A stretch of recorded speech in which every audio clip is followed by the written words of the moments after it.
For decades, UFO encounters in Russia and Estonia were buried in secrecy, their stories dismissed as fiction. But as the truth begins to surface, what secrets have been hiding in the skies, waiting to be uncovered? In the early 1950s, as the Cold War tightened its grip on Eastern Europe, something unusual began to stir in the skies above Russia and Estonia. Ordinary citizens, far removed from the political strife of the time, started witnessing strange lights and unexplained objects streaking across the night sky. These weren't the occasional meteor showers or the fleeting trails of planes. These were something different: erratic movements, flashing lights, and sometimes even hovering crafts that defied the laws of physics. Military officials were quick to dismiss the reports, labeling them as nothing more than the product of overactive imaginations, weather balloons, or enemy surveillance. Yet, the stories persisted. Villagers in the small rural towns of Estonia spoke of glowing orbs that would hover over the fields before darting off at speeds no human-made aircraft could match. In Russia, reports flooded local authorities about mysterious objects in the sky, some of which would disappear without a trace. But there was something about these accounts that caught the attention of the public, something that spoke of a truth far beyond the scope of official explanations. While the Soviet Union's military establishment was busy flexing its muscles and securing its borders, the skies above seemed to hold secrets of their own. The people who lived through these moments knew they were seeing something beyond their understanding. The glowing lights, the unnatural speeds, the sudden disappearances, none of it could be explained away with simple logic or dismissive government rhetoric. Yet, despite the growing frequency of these encounters, the state turned a blind eye, fearing the potential embarrassment of acknowledging something that couldn't be controlled or understood. The whispers about UFO sightings became common, but those who dared to speak openly about them were quickly silenced. These weren't stories that could be discussed openly in the Soviet Union, a place where secrecy was the bedrock of its existence. The citizens of these countries lived in a time when every word spoken was measured, and anything deemed subversive or destabilizing could lead to imprisonment. The very mention of these sightings could label someone as mentally unstable, paranoid, or, worse yet, a traitor. As the years passed, these mysterious encounters became part of the local folklore. Stories passed down from one generation to the next, shared around campfires, in whispers at the market, or between the walls of modest homes. The government may have tried to bury the truth, but the people of these countries, especially in the more isolated parts of the Soviet Union, knew what they saw, and what they saw didn't align with anything the government or the world was willing to acknowledge. As the Cold War raged on and the world held its breath, a different kind of war was unfolding, one that was fought silently in the skies above Russia and Estonia. And for many, the mystery would remain just that, an enigma that defied explanation, tucked away in the shadows of a divided world. As the Cold War continued to escalate, the Soviet Union found itself grappling with more than just political tensions and military threats. Hidden within the walls of classified government offices, a secret program was quietly being formed, one that sought to understand the mysterious phenomena appearing in the skies above Russia and Estonia. These were not the reports of enemy aircraft or foreign espionage that could be easily dismissed. The Soviet government, ever watchful of anything that might challenge its grip on power, began to take notice of the increasing number of unexplained sightings. In the early 1960s, a select group of scientists, military officials, and engineers were quietly assembled under the guise of a research initiative tasked with investigating the strange occurrences. These individuals were chosen for their expertise in various fields: astronomy, physics, and aerospace engineering, though none of them knew the true nature of the program they were about to join. As the sightings became more frequent, the program expanded its scope, moving beyond the mere collection of reports to a deep investigation into what these objects truly were. The Soviets were not just interested in identifying the craft, they were determined to understand if they were of extraterrestrial origin. At first, the program seemed straightforward enough, designed to monitor the skies for any unusual activity. But as time went on, something more profound was being uncovered. Objects that defied the physics of flight, lights that hovered in place, and aerial maneuvers that no known aircraft could perform. Documents that have since been uncovered suggest that the Soviet Union's secret interest in these phenomena was far from benign. They were concerned not just with the possibility of extraterrestrial life, but with the potential technological advantage these objects could provide. Reports began to surface, hidden away in dusty archives, revealing that the Soviet military had observed these strange objects engaging in behavior that was entirely beyond the capabilities of human technology. These reports were detailed, meticulously documenting the sightings of objects in the skies, their movements, and even their interactions with Soviet aircraft. Some of the more curious cases involved UFOs that seemed to exhibit strange electromagnetic effects, disabling radar systems, and interfering with communication equipment. As the program grew, so did the secrecy surrounding it. The researchers working on these files were often under tight security, and any information that might be considered too sensitive was quickly buried. As documents began to emerge, it became clear that the Soviet Union wasn't just collecting data, they were trying to reverse engineer the technology they believed these unidentified flying objects possessed. There was an unspoken assumption that, if these objects were of extraterrestrial origin, they could hold the key to unimaginable advancements in propulsion, energy, and defense. The secret Soviet UFO research, largely forgotten for decades, remained hidden in plain sight, buried in government archives. But the truth began to leak out bit by bit, from defectors, former researchers, and the odd file that slipped through the cracks. What was once dismissed as mere paranoia was now being considered a legitimate pursuit by a nation that feared the unknown. The world was unaware, but within the Soviet Union, there were those who believed that the answers to mankind's most profound questions were locked in the skies above them. In the early 1950s, far from the bustling cities of Soviet Russia, life in the rural villages seemed unremarkable. The everyday concerns of farmers and laborers, who were accustomed to the steady rhythm of agricultural work, were quickly disrupted by something they couldn't explain. At first, it was only whispers among the villagers, a strange light in the sky, flickering on the horizon, too bright and erratic to be a star. As weeks went by, the sightings became more frequent, with individuals claiming to have witnessed moving lights, hovering disks, and even objects that defied all known logic. It wasn't just the lights that caused unease. It was the feeling of something otherworldly, something foreign, intruding on their quiet, earthly existence. The reports began to spread like wildfire, from one remote village to another. Some villagers described seeing the lights at night, floating silently above the trees.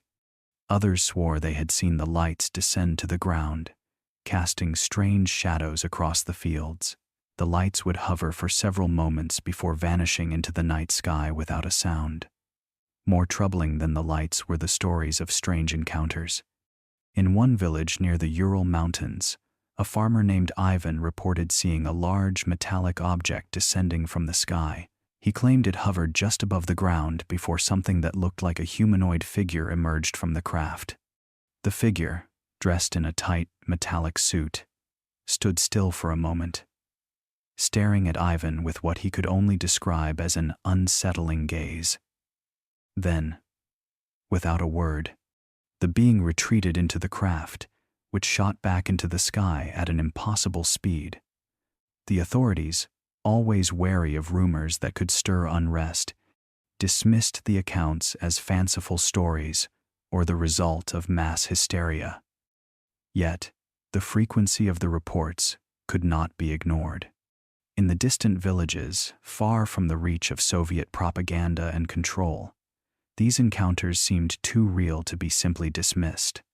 Local newspapers picked up the occasional story, though they always offered logical explanations, such as meteorological phenomena or reflections of distant aircraft. Yet, for many of the villagers, these experiences couldn't be explained away. They weren't just seeing lights, they were witnessing something that seemed beyond human understanding. Those who had encountered the figures, or who had seen the objects up close, spoke of an inexplicable unease that followed them long after the event.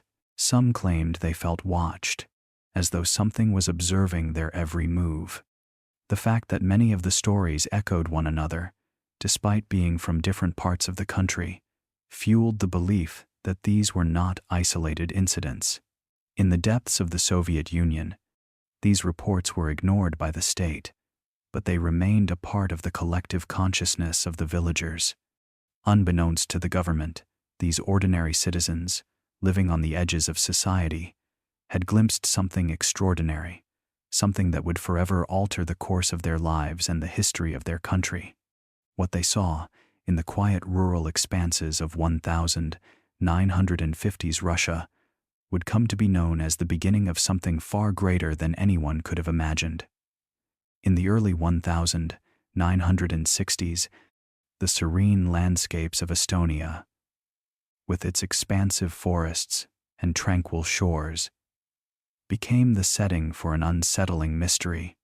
Farmers working the fields near the Baltic Sea and fishermen out at sea began reporting strange sightings, objects in the sky that didn't belong. At first, they were dismissed as mere curiosity, a trick of the light, or perhaps an odd weather phenomenon. But as more and more individuals shared similar stories, the quiet whispers of something unusual began to spread across the small coastal towns. On several occasions, fishermen described large, glowing crafts hovering just above the water. These were not the typical vessels one might expect to see. Gliding over the sea, no conventional aircraft, no known patterns of light. The crafts appeared to defy all logic, hanging motionless in the air, their shapes unclear but unmistakably present. Some said they resembled enormous, disc-like structures, with lights that blinked in rapid succession, while others spoke of formations of smaller lights, almost like constellations shifted from the sky and suspended in midair. As the sightings became more frequent, a sense of unease began to settle over the local population. The strange objects were not only seen during the night but also in broad daylight, glistening under the sun. The phenomenon seemed to follow no pattern or schedule. Sometimes, the crafts would be seen hovering over the sea for hours. Other times, just minutes before vanishing in an instant, leaving only the ripples on the water to prove they were ever there. The fishermen were the first to approach the local military with their stories, but they were met with indifference. The authorities seemed more concerned with preventing any panic than investigating the strange occurrences.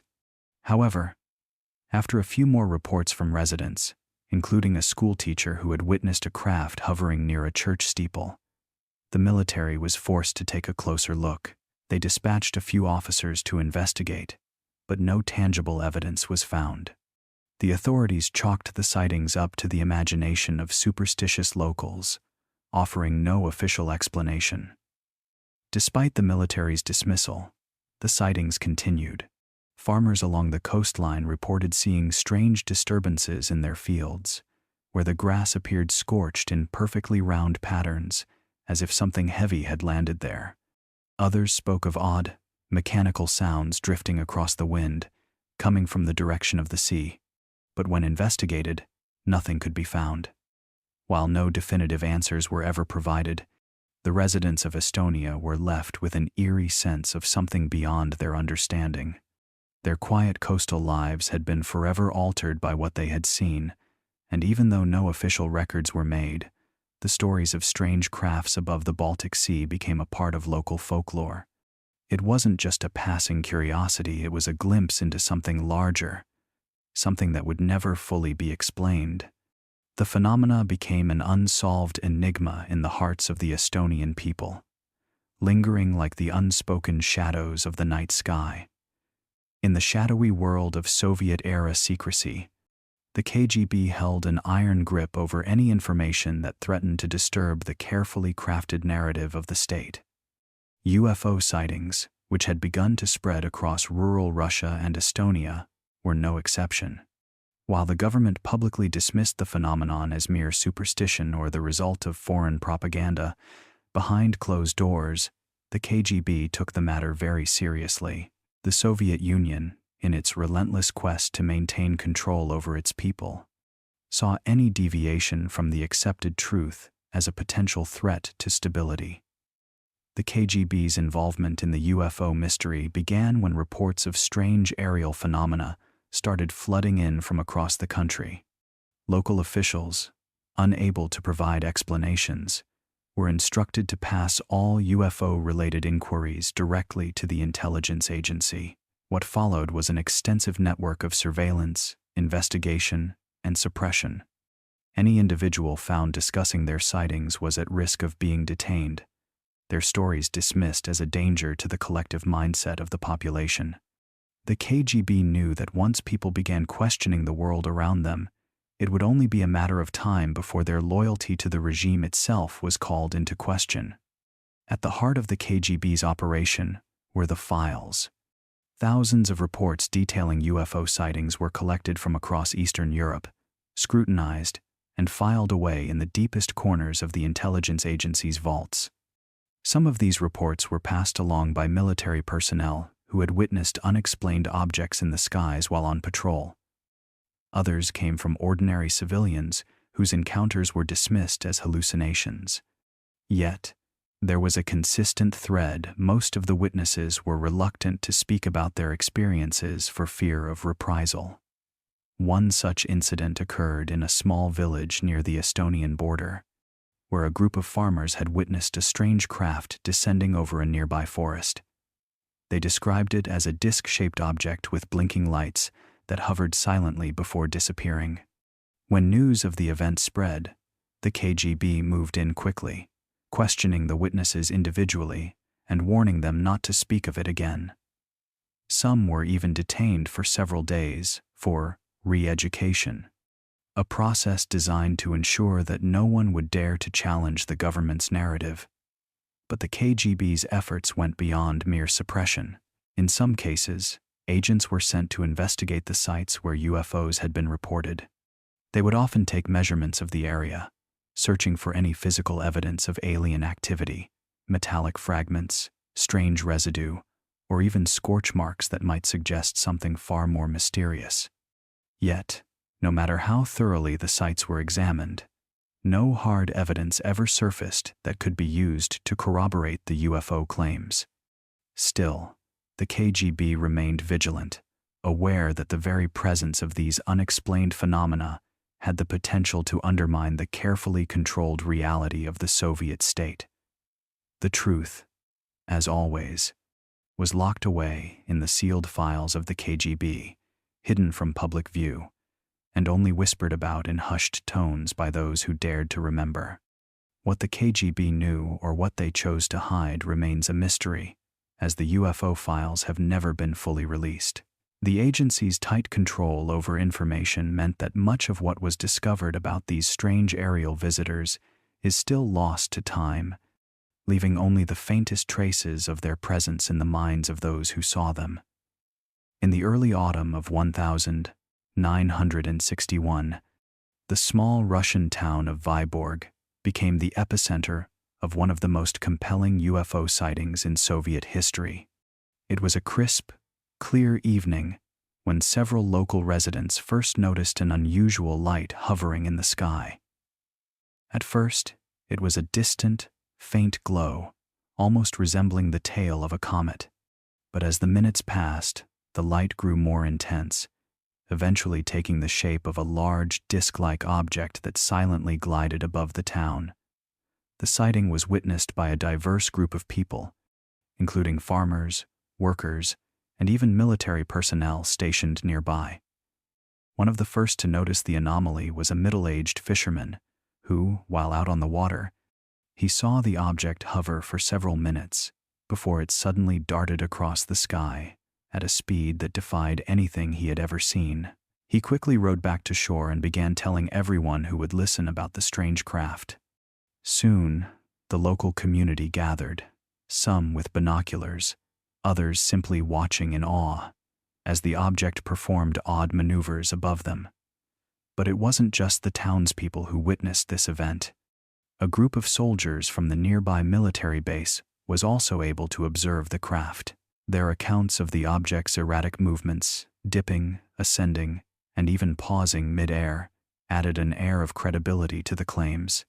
One of the soldiers managed to capture a series of photographs using his old camera.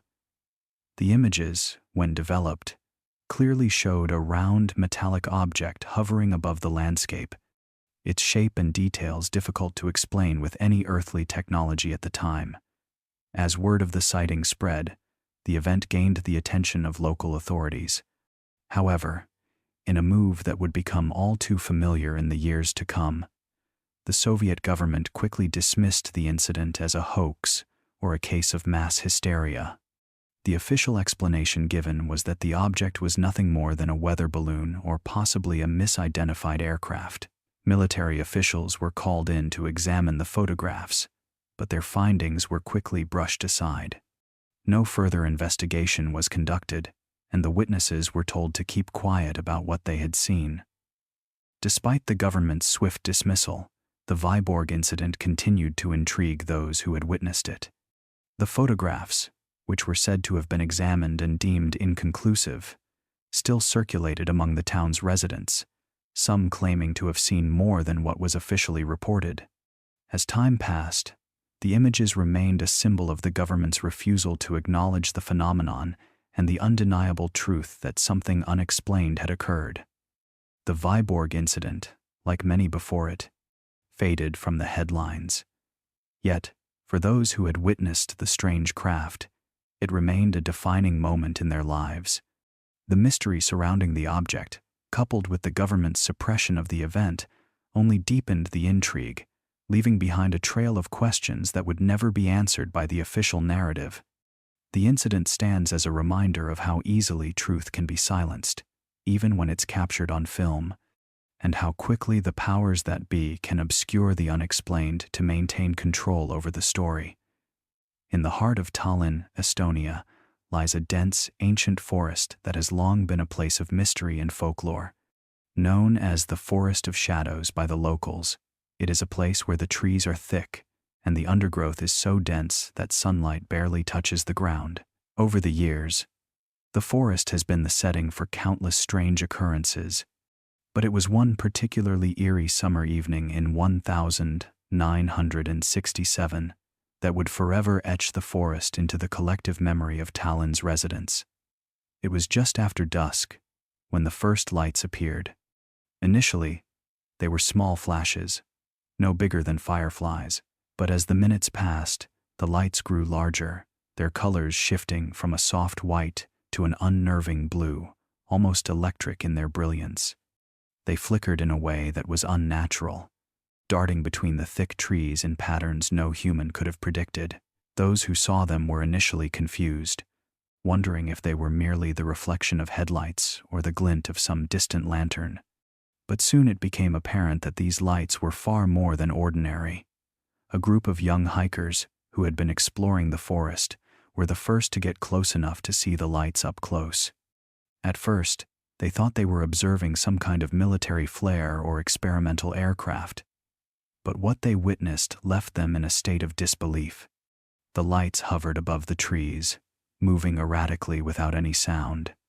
They darted between the thick branches, shining down in bursts, illuminating the forest floor with an eerie, pulsating glow.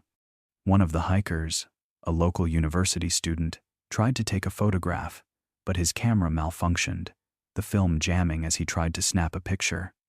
The other hikers, now terrified, quickly fled the scene, certain that they had witnessed something far beyond ordinary human explanation.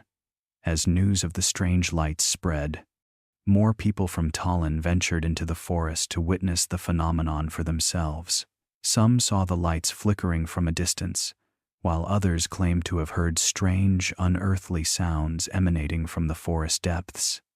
One elderly woman, who lived on the outskirts of the forest, swore that she saw figures moving through the trees, their silhouettes outlined by the glowing lights. She later told others that the figures did not appear human, their shapes too fluid and unfamiliar, shifting as if made from the same strange light that filled the forest. As the sightings continued over several weeks, the authorities were forced to take notice, but the official reports remained vague. The military suggested the lights were caused by secret experiments, perhaps involving new technology, while others speculated that they could be meteorological phenomena. Yet, despite the various explanations, no one could fully account for the persistent sightings, and no real investigation into the strange lights ever took place. The local people, however, they were not so easily satisfied with these explanations. Many of them believed that the lights in the forest were a sign of something far greater, a visitation, or an omen of sorts. They spoke in hushed tones about the possibility of extraterrestrial contact. Their stories passed down like the whispered secrets of the forest itself. The lights, though they eventually stopped appearing, left an undeniable mark on the community's collective consciousness. The forest of shadows would never be the same again. To this day, when people talk about the strange occurrences of that summer, their voices drop to a whisper, as if the forest itself might still be listening, waiting for the next chapter in its mysterious story. In the summer of 1973, a series of unusual sightings shook both Russia and Estonia, igniting a wave of fear, curiosity, and suspicion. The reports all centered around a mysterious triangular craft that seemed to defy every known law of aviation. Eyewitnesses, both civilians and military personnel, described a dark, massive triangular-shaped object that appeared to glide silently through the night sky, moving at speeds no conventional aircraft could achieve.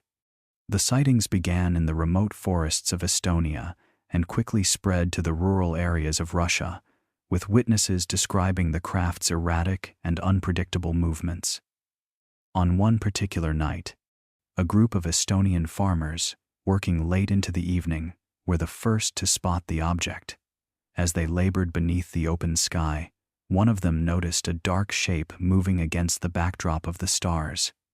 Initially, they assumed it was a passing plane, but the object was far too large, too low, and far too fast to be anything they had ever seen before. The triangular craft moved with remarkable precision, stopping suddenly in midair before veering off in a completely different direction, leaving the farmers stunned and unable to react. Across the border in Russia, similar reports began to flood in. A couple traveling through a quiet village in the Leningrad region saw a large triangular craft flying silently above the trees.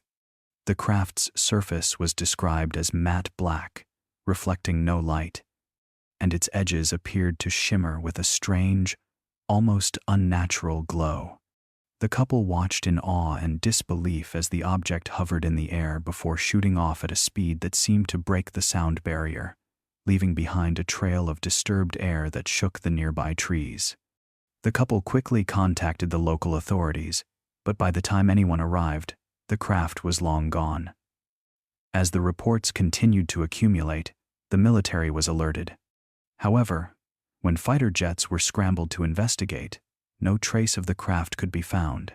Despite the urgency of the situation, no military aircraft were able to intercept the object, nor was any debris discovered in the areas where the craft had been reported. The phenomenon was thoroughly documented by civilian witnesses, but the official stance from the military and government was dismissive.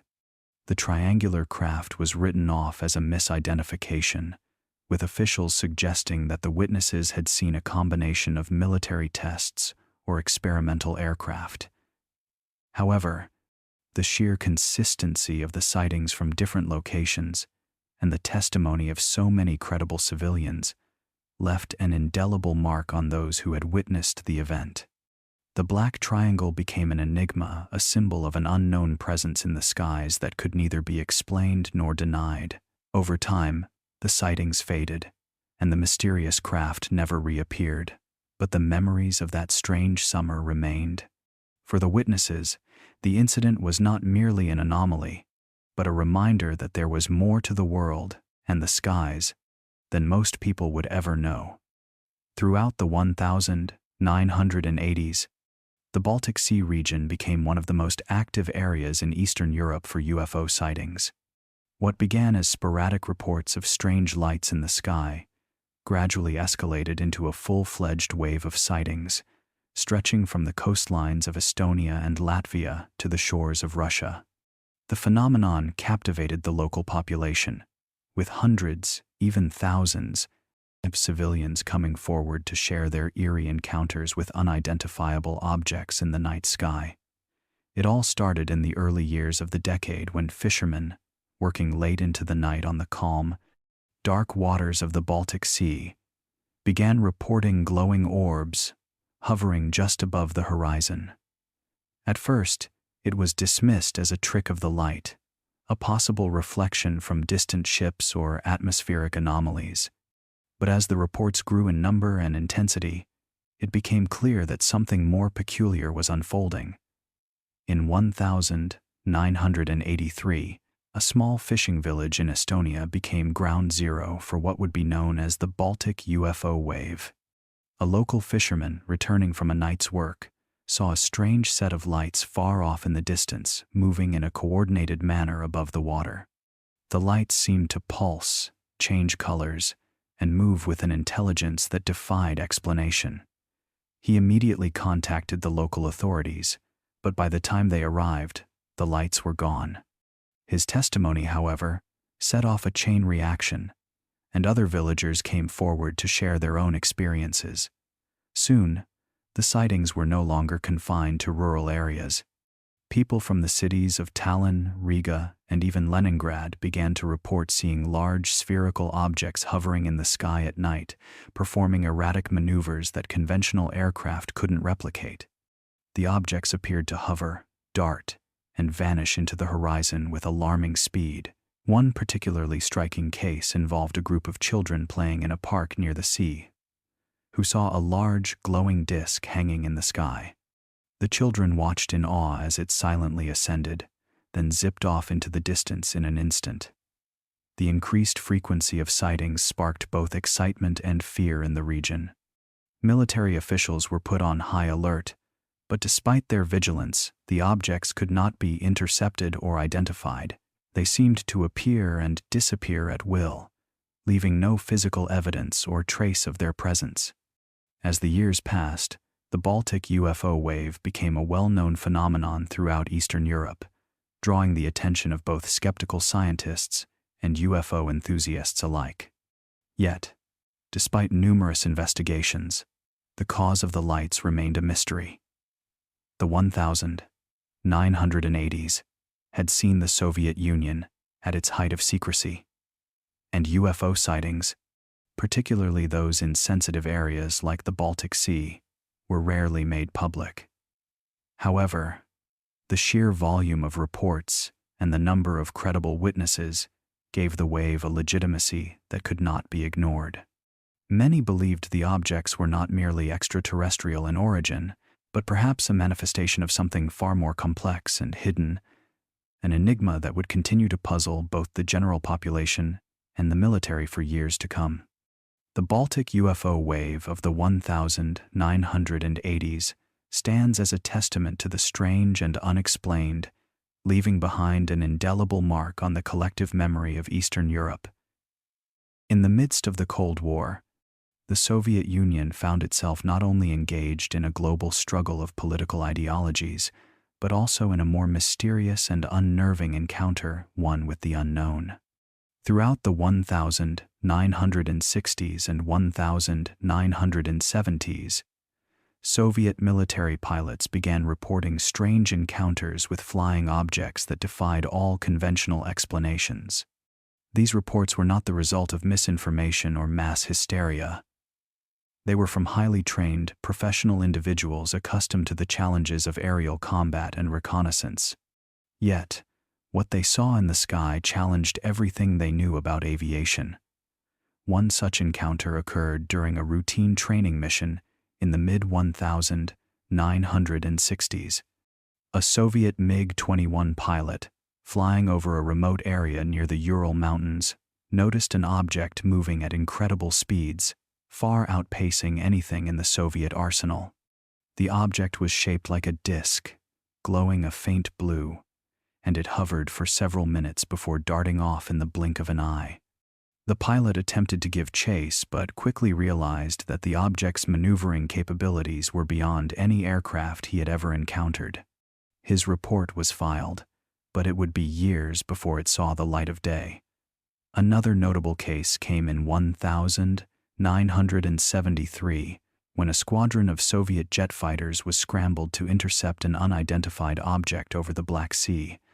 Radar tracked the object as it moved erratically, changing direction in ways that defied the physics of conventional aircraft.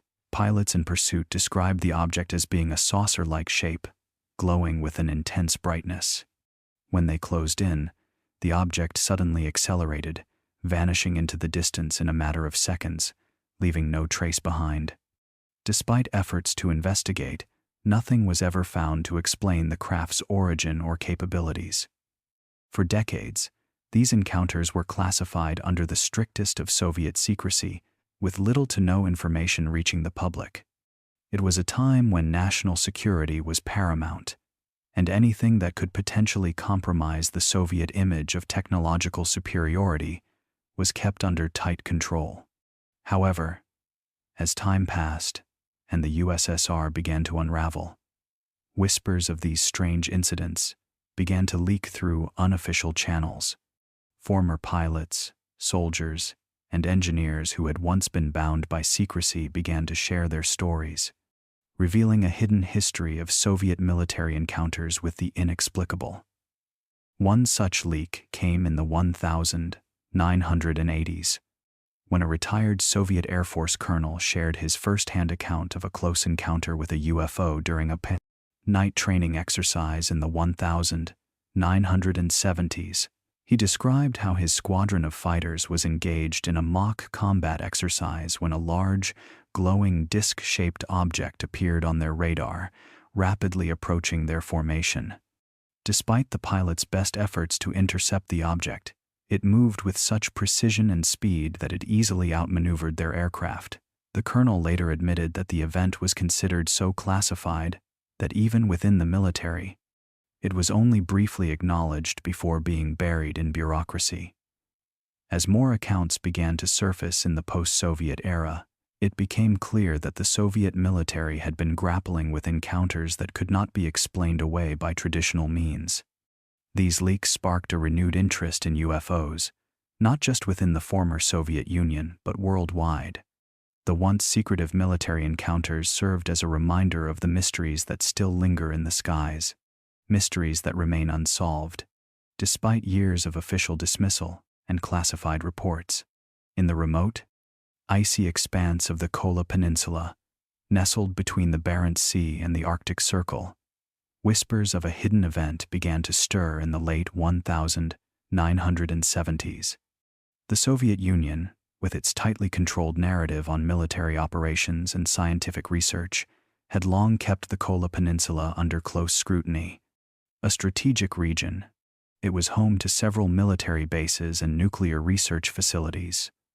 But for those on the outside, it was also becoming something of a mysterious epicenter, a place where strange reports began to surface, hinting at a secret that would forever be concealed from the public eye. The rumors started with a series of odd sightings.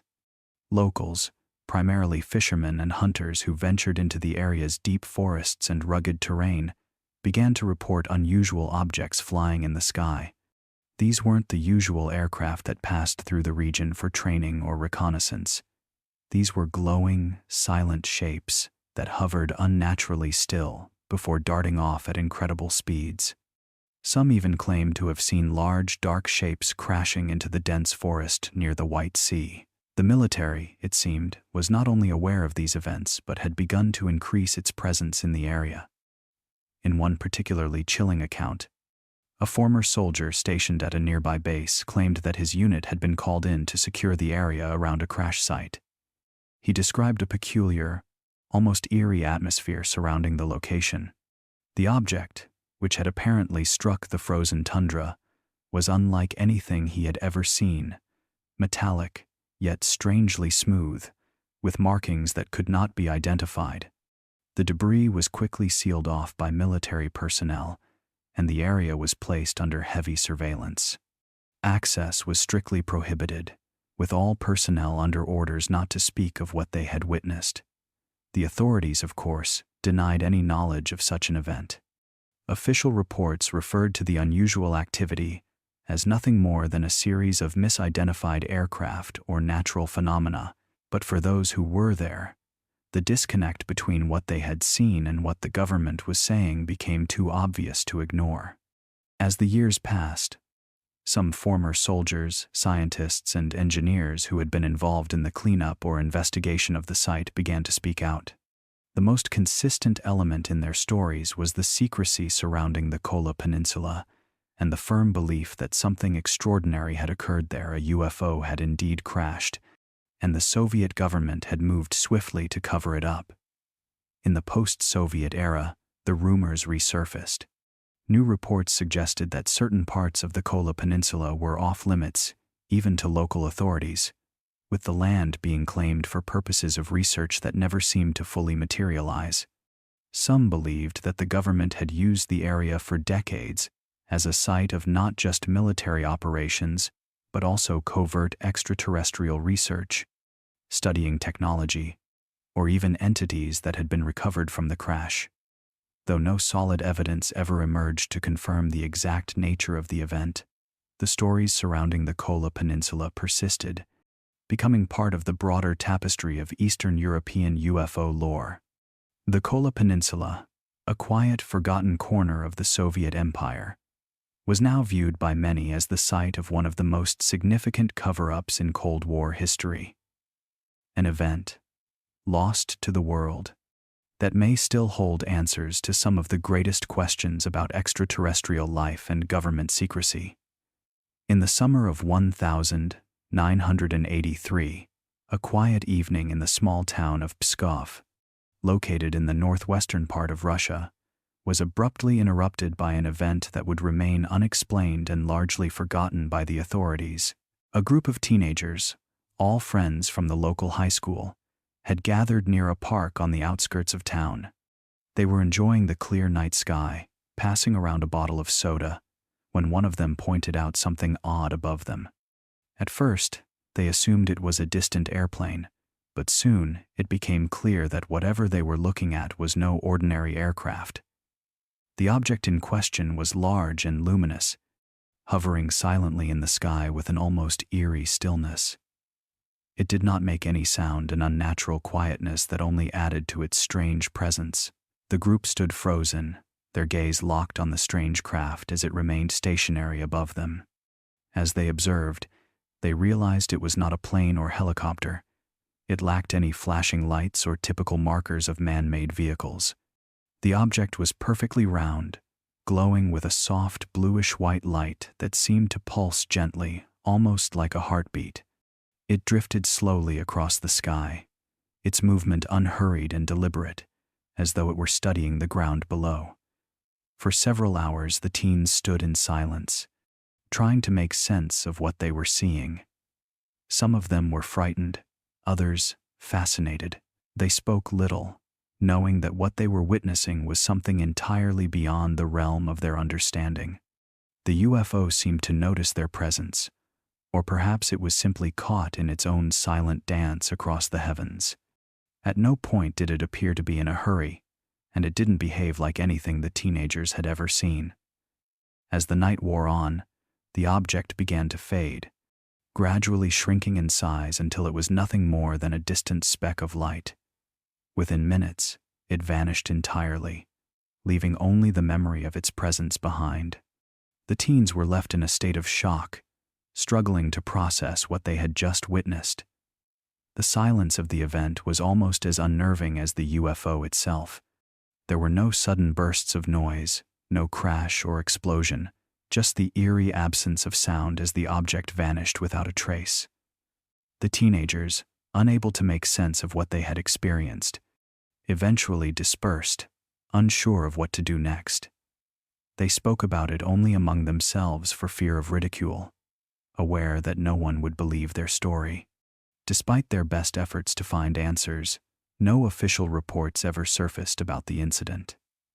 Local UFO researchers, intrigued by their testimony, tried to gather more information, but the lack of evidence and the reluctance of the teenagers to come forward left the case in the realm of mystery. In the years that followed, the Peskov incident became just another unsolved enigma in the long list of UFO sightings across Eastern Europe. The teenagers, now adults, occasionally met to reminisce about that silent, hovering craft, but the truth of what had visited their town that summer night remained a question that no one could answer. In the aftermath of the collapse of the Soviet Union in the early 1990s, a wave of new freedom washed over Russia and Estonia. The political landscape that had long been defined by strict control and secrecy suddenly gave way to an era of exploration and rediscovery. For the first time in decades, people felt emboldened to speak their minds, share their experiences, and question the stories that had been suppressed for so long. Among the many subjects that had been buried under the weight of government censorship, UFO phenomena began to emerge from the shadows. In both Russia and Estonia, the collapse of the USSR provided a fertile ground for UFO enthusiasts and researchers to rise from the margins. With the removal of strict state control, it became possible to openly discuss sightings, share previously hidden information, and connect with others who had witnessed the unexplainable. The newfound access to old files and previously classified documents revealed a staggering number of unexplained encounters that had been quietly archived, often marked with red stamps of secrecy. UFO enthusiasts in both countries quickly began to form independent research groups, dedicated to uncovering the truth behind the mysteries that had long been hidden from the public. In Russia, a growing number of amateur historians and former military personnel began to write books, organize conferences, and produce documentaries about UFO sightings during the Soviet era. Some of the most remarkable stories, once considered fantasy or even treasonous to speak of, found their way into the public eye. Former government officials, military personnel, and even everyday citizens who had kept quiet for years started to share their personal encounters. The public was captivated. In Estonia, the liberation from Soviet rule meant the flourishing of a more open society. Local UFO enthusiasts began recording the stories of those who had seen strange lights hovering above the Baltic Sea, or who had encountered mysterious objects in the forests and fields of the countryside. They collected reports from fishermen, farmers, and everyday people who had long kept their experiences to themselves, fearful of reprisal. Now, these stories could finally be told without the threat of punishment. Slowly but surely, a grassroots movement of UFO enthusiasts began to take shape, one that sought to gather, preserve, and investigate the phenomenon with a freedom that had never been possible before. As the 1990s progressed, the newfound wave of UFO research and interest spread beyond the fringes. Conferences, meetups, and unofficial research groups began to form across Russia and Estonia, each one seeking to uncover the truth behind the strange lights, the mysterious crafts, and the unexplainable encounters that had been kept in the dark for so long. What was once a clandestine interest had now blossomed into a broader movement. The collapse of the Soviet Union, while chaotic and uncertain in many respects, had brought with it a sense of liberation and opportunity for UFO enthusiasts, allowing them to explore a subject once bound by silence and repression. And, in doing so, they began to breathe new life into the mysteries of the skies that had captivated the imagination of so many. In the late 990s, as the winds of change swept across Russia, Leningrad, now known as St. Petersburg, became the focal point of a series of unsettling and mysterious events.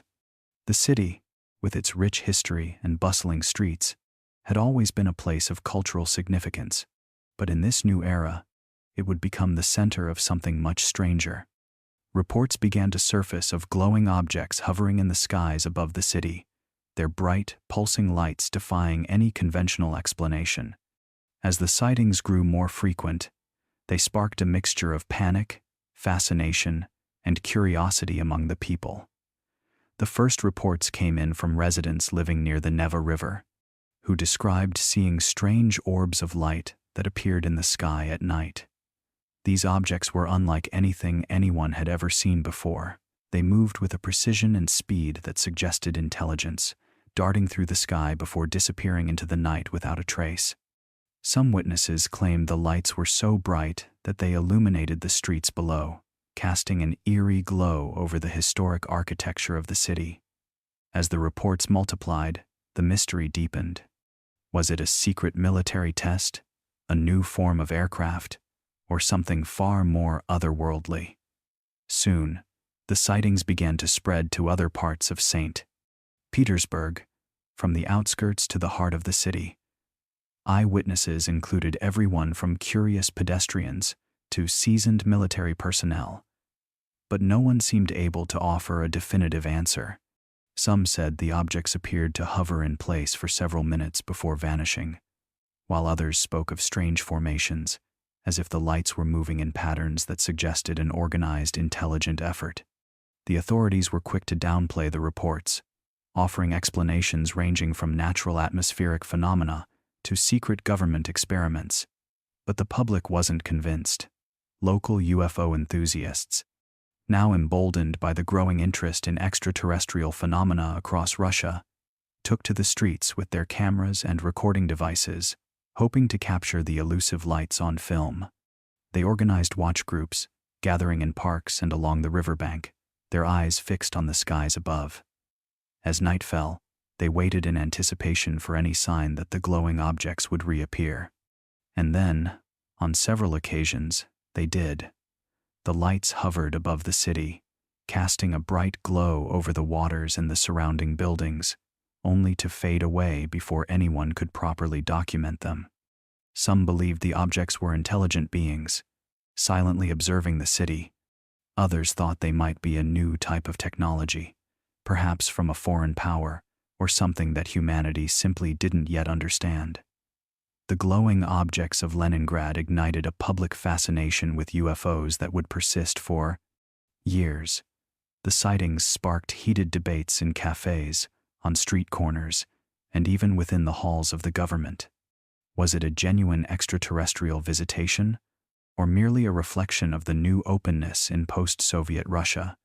Allowing people to discuss things that had once been taboo, no one could say for sure. But the mystery of those glowing lights remained unsolved. An enigma in the skies above. A city that had already seen its fair share of political intrigue and cultural upheaval.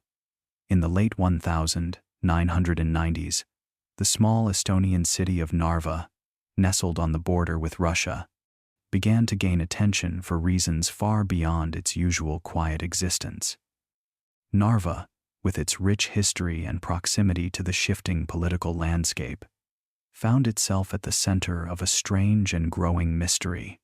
Residents began reporting unusual sightings in the night skies, glowing objects that defied all attempts at explanation. These sightings quickly escalated from isolated incidents to a persistent phenomenon that seemed to captivate the town. At first, the reports were dismissed as simple misidentifications, satellites, military exercises, or perhaps even weather anomalies. But as the frequency of the sightings increased, skepticism began to wane. The glowing objects appeared in regular patterns, their movements erratic and unpredictable, far beyond the capabilities of conventional aircraft. People from all walks of life began to take notice, from school children to elderly couples, all witnessing the same strange lights that hovered above the city, silently observing. Some residents speculated that the city might be under some kind of surveillance, though not from earthly forces. The idea that extraterrestrial beings were monitoring the city took hold, as the unexplained behavior of these objects seemed too deliberate to be a natural occurrence. The lights appeared to follow specific patterns, hovering for long stretches of time, moving in ways that were impossible for any known aircraft, and often disappearing without a trace. They were not just lights in the sky, they seemed to be something more intelligent, aware, and focused on Narva itself. Local UFO enthusiasts, excited by the possibility that Narva might be the center of extraterrestrial activity, began gathering in groups, hoping to catch a glimpse of the mysterious visitors. Armed with cameras, video recorders, and notebooks, they staked out the best vantage points in the city, waiting for any sign of the lights. Night after night, they gathered by the riverbank, on the hilltops, or even in their backyards, their eyes trained on the skies, hoping to capture footage that would validate their beliefs. Theories began to flourish. Some suggested that Narva, with its unique location near the Russian border, might be of interest to extraterrestrial forces studying Earth's political divisions and military activities. Others believed that the city's history, steeped in conflict and change, made it a focal point for alien observation. As the sightings continued, a sense of unease began to settle over the city. Was this a benign visit, or was Narva being closely watched for reasons unknown? Despite the increased attention, no official government investigation was ever launched. The Soviet-era secrecy that had once shrouded the city seemed to linger in the air, even in the post-independence era. People were left to wonder whether the glowing lights were simply a natural mystery or something much bigger. Perhaps the first signs of an encounter with beings from beyond the stars. As the UFO phenomenon began to capture the public imagination in Russia and Estonia, it inevitably made its way into the realm of art. In the post-Soviet era, as the Iron Curtain lifted and new freedoms emerged, artists found themselves exploring uncharted territories, and the UFO phenomenon offered them a canvas for the surreal and the unexplained. It wasn't just about documenting the sightings. It was about understanding the deeper cultural and emotional responses these mysterious visitors triggered. Soviet-era restrictions had silenced many voices, but with the collapse of the Soviet Union, a new wave of expression flooded the creative world. Artists, who had once been confined to the rigid and ideologically driven norms of socialist realism, now sought to break free and embrace new, often otherworldly themes. UFOs, with their mysterious allure and untapped symbolism, were a perfect subject for a society emerging from decades of control and secrecy. In both Russia and Estonia, artists began to weave UFO imagery into their works, infusing their paintings, sculptures, and even poetry with the surreal. Some explored the simple fascination with the unidentified objects themselves, bright, glowing crafts hovering above vast, empty landscapes, often seen in the context of the alienation felt in the new political climate. Others used these strange visitors as metaphors for the unknowns of the human experience. The fear of the unknown, the desire for connection beyond the stars, or the search for meaning in a rapidly changing world. In Russia, many painters depicted UFOs soaring above vast, snow-covered fields. The stark contrast between the cold, unforgiving environment and the strange, glowing ships suggesting a sense of intrusion, a theme many Russian artists embraced. Their works often reflected a tension between the alien, futuristic technologies and the traditional, rural landscapes that were rapidly disappearing as the country modernized. These paintings seemed to ask, how would the familiar world reconcile with the intrusion of the unknown? In Estonia, the UFO motif also found its way into art, often blending with the country's rich folklore traditions. Artists fused the ancient and the modern, painting scenes where UFOs hovered over castles or rural villages, their lights blending with the starry night sky.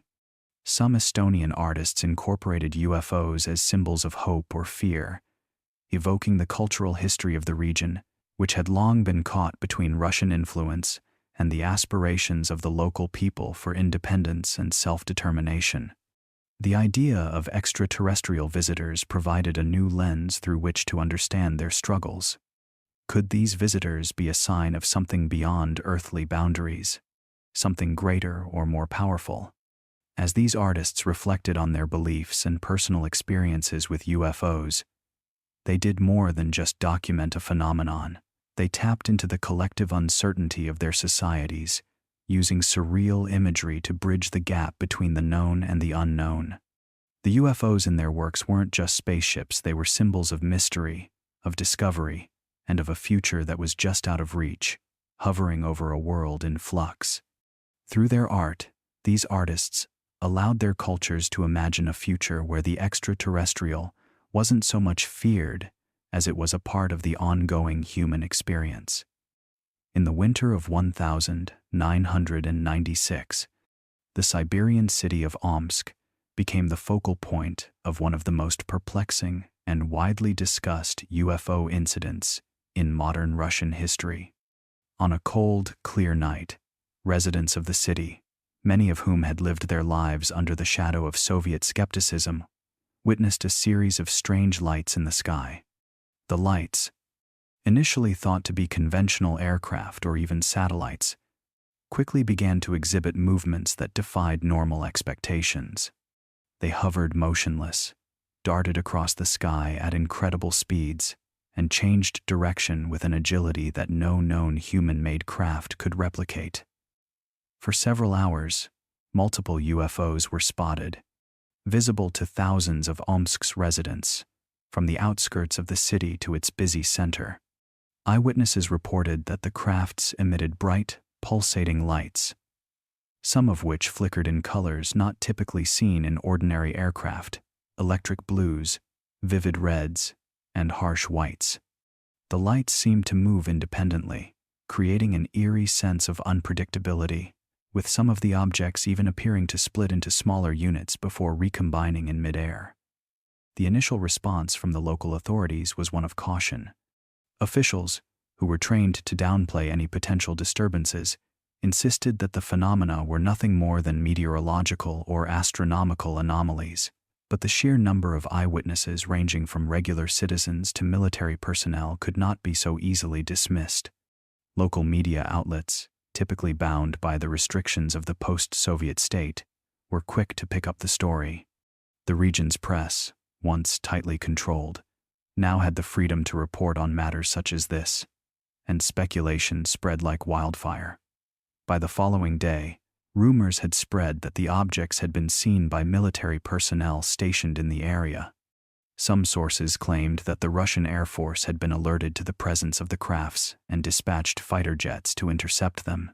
However, despite numerous attempts to approach the UFOs, no official reports ever confirmed a military engagement.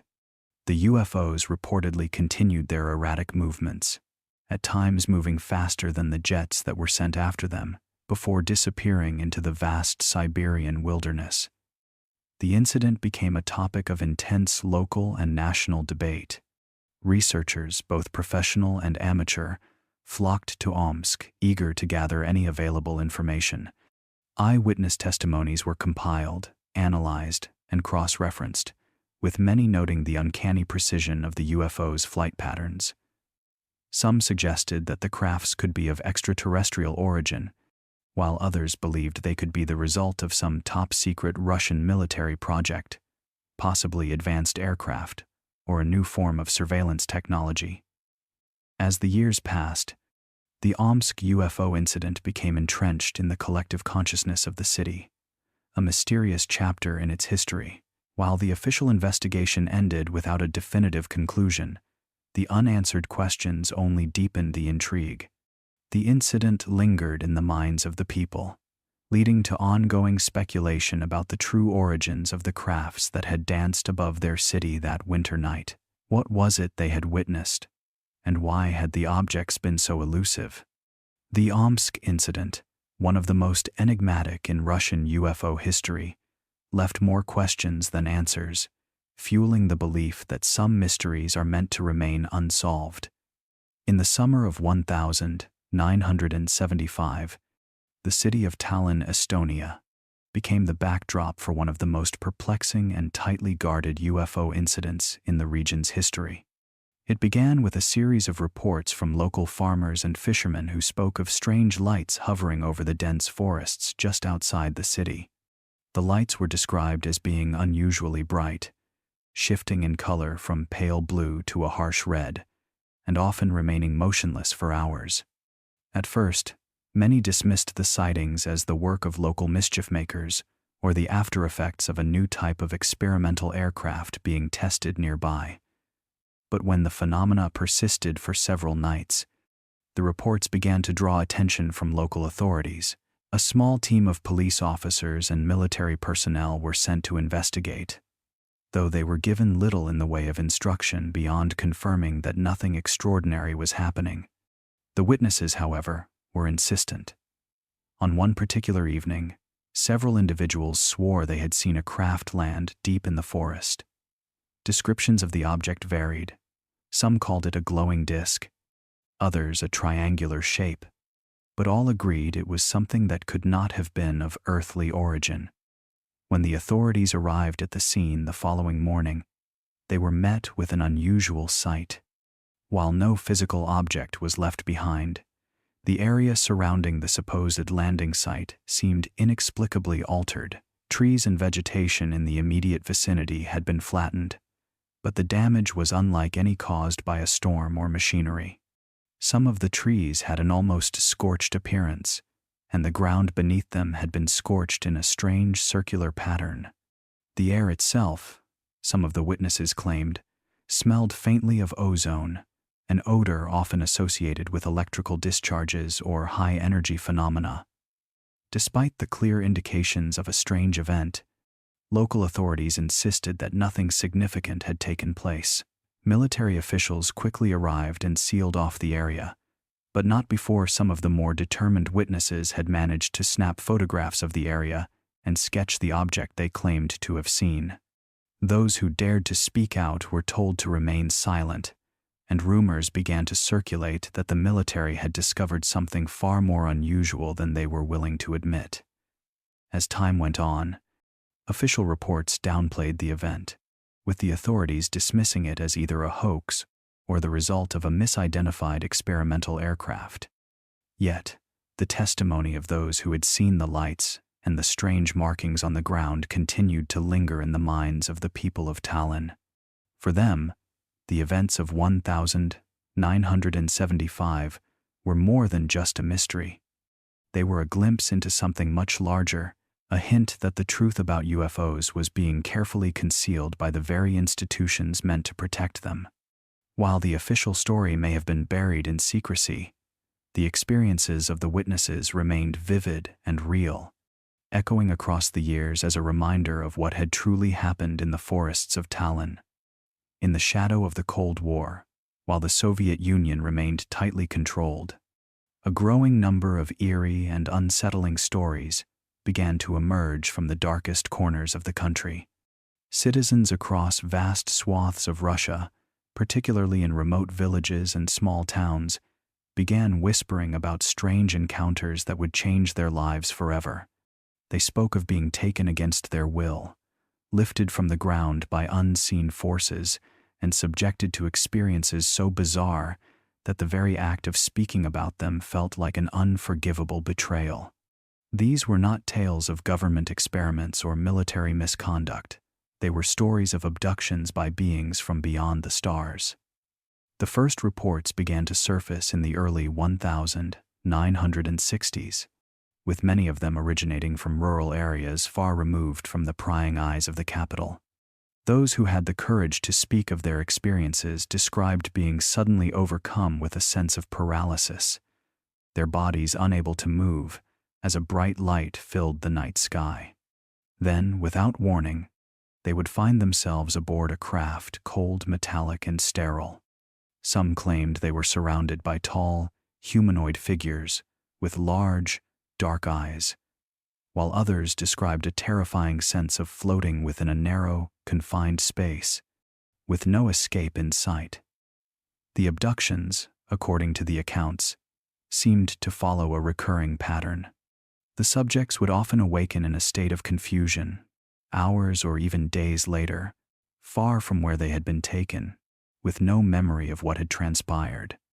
Their bodies would sometimes bear unexplained marks, circular scars, or burns, while others experienced strange symptoms, such as a heightened sense of anxiety or vivid dreams in the days following the event.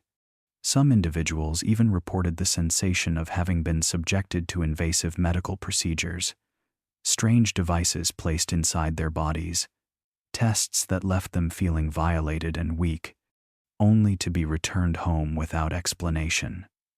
Despite the mounting number of reports, the Soviet authorities reacted with strict skepticism, dismissing them as hoaxes or the result of mass hysteria.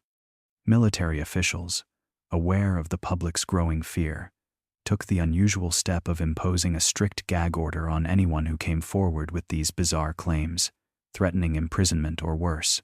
Officially, nothing was acknowledged.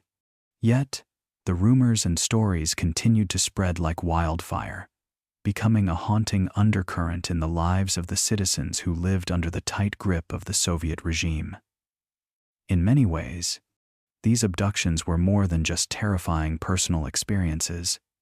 They symbolized the larger fears of control, power, and secrecy that permeated life in the Soviet Union. For the people who suffered these strange encounters, their abductions were a reminder that they were powerless in a world where even the very fabric of reality seemed to be shifting around them. They were being taken not by human hands, but by an unknown force subjected to experiments they could not remember, by beings whose motives they could never understand. Over the years, as more individuals came forward with similar stories, the phenomenon became inextricably linked to the mythos of UFOs in Soviet society.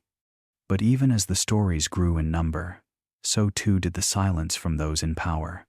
Perhaps the truth, much like the memories of those who had been abducted, was not something they were willing to confront. The Soviet-era abductions, while shrouded in secrecy, became a defining mystery of the era, one that would never fully be explained. Amid the strict surveillance and censorship of Soviet Russia, there existed a quiet group of scientists who, while working in the shadows, were uncovering evidence that would stir the imagination of those willing to listen. These individuals were not your average UFO enthusiasts. They were highly trained, reputable astronomers, many of whom had earned their degrees from prestigious Soviet institutions. With their eyes fixed on the vast expanse of the cosmos, they sought answers to questions far beyond the mundane questions about the very nature of the universe and, quietly, about the strange phenomena that occasionally appeared in the heavens. For years, these astronomers, while publicly adhering to the dogmatic principles of Soviet science, quietly compiled their own secretive records of anomalous objects in the sky, objects that defied the established norms of Soviet astronomy. They began to notice a troubling pattern, one that didn't fit into the neat categories of known celestial bodies or man-made satellites. Their telescopes would often catch glimmers of lights that seemed to behave unnaturally, darting across the sky in ways that defied the laws of physics. The speed, the erratic motion, the sudden turns, everything about these objects seemed impossible, even by the standards of advanced Soviet technology. Their work, of course, remained largely under wraps. These astronomers were far too aware of the political ramifications of challenging the status quo. The Soviet Union was a place where questioning authority could mean the end of a career, or worse. So they kept their findings to themselves, preserving their notes in private journals, sending reports to colleagues who shared similar concerns, and secretly sharing their observations in hushed tones during off-the-record discussions at remote observatories. What they were documenting could not be explained by any known earthly technology, and they grew increasingly convinced that they were witnessing something far beyond their comprehension, an intelligence from beyond our world. Perhaps. These silent observers documented their findings in code, careful to avoid any language that might attract attention. The objects they observed ranged from distant specks of light, barely visible to the naked eye, to massive structures, hovering silently in the atmosphere for hours on end. Some of the astronomers speculated that what they were seeing were extraterrestrial spacecraft, though none dared to put this in writing directly. They recorded the strange phenomena with the same precision they would for any known celestial event. But their work was met with a wall of silence from official sources. No recognition was given. No funding was allocated. Instead, their findings were quietly buried, dismissed as anomalies or figments of overworked minds. But the body of evidence grew. By the time the Soviet Union collapsed, these astronomers had a vast trove of data on UFO sightings data that was never officially acknowledged, yet which spoke volumes about the growing mystery in the skies above them. Their observations, though never celebrated, laid the groundwork for a more open exploration of the UFO phenomenon in the years that followed. The quiet observers of Soviet Russia had seen something that most of the world would later struggle to comprehend. And while their contributions remained hidden in the shadows of history, they left behind a trail of evidence that would ultimately add to the growing body of knowledge about the strange visitors from the sky. Kaliningrad, a Russian enclave tucked away on the Baltic Sea, has long been a place of mystery and intrigue. Separated from mainland Russia by the vast expanse of Eastern Europe, the isolated region was once a bustling hub of Soviet military activity, its strategic importance known to few outside of the highest echelons of power. But beneath the surface of this seemingly quiet and remote area, strange occurrences began to unfold in the skies above. Throughout the late 1970s and 1980s, locals started reporting bizarre lights in the sky, often hovering above the forested regions or gliding silently over the waters of the Baltic. At first, these sightings were dismissed as mere folklore, perhaps an effect of the heavy industrialization or the occasional misidentified military aircraft. But as the number of reports began to increase, and the stories began to echo across the enclave's small towns and villages, something more unsettling began to take shape. Many residents of Kaliningrad spoke of glowing orbs and unidentified flying objects, performing maneuvers that seemed impossible, defying the laws of gravity and aerodynamics. These lights would dart across the sky at incredible speeds, sometimes pausing mid-air before rapidly ascending or vanishing without a trace. Local fishermen, out on the dark waters of the Baltic, spoke of strange lights emerging from the sea, rising up into the sky and then sinking back down, as if vanishing into the very depths from which they came. The phenomena were so frequent that some believed Kaliningrad had become a focal point for extraterrestrial activity. The Soviet authorities, while keen on maintaining control over all matters of state security, had little to say about the rising number of UFO sightings. While some military officials quietly monitored the situation, they largely turned a blind eye to the growing suspicions of the locals. But the strange occurrences did not stop, and rumors began circulating that Kaliningrad was home to an extraterrestrial monitoring station. Some claimed that the UFOs observed in the area were not just visitors, but were there to keep watch over the Soviet military and its operations, conducting covert surveillance. The unusual frequency of sightings seemed to suggest that whatever was happening above the enclave was deliberate, as if some intelligence was aware of the region's strategic importance. For years, Kaliningrad's residents lived in a constant state of quiet unease.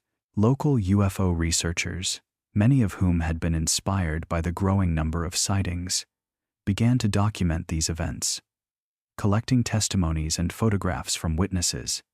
Yet, despite their best efforts, none of their findings ever reached the public eye.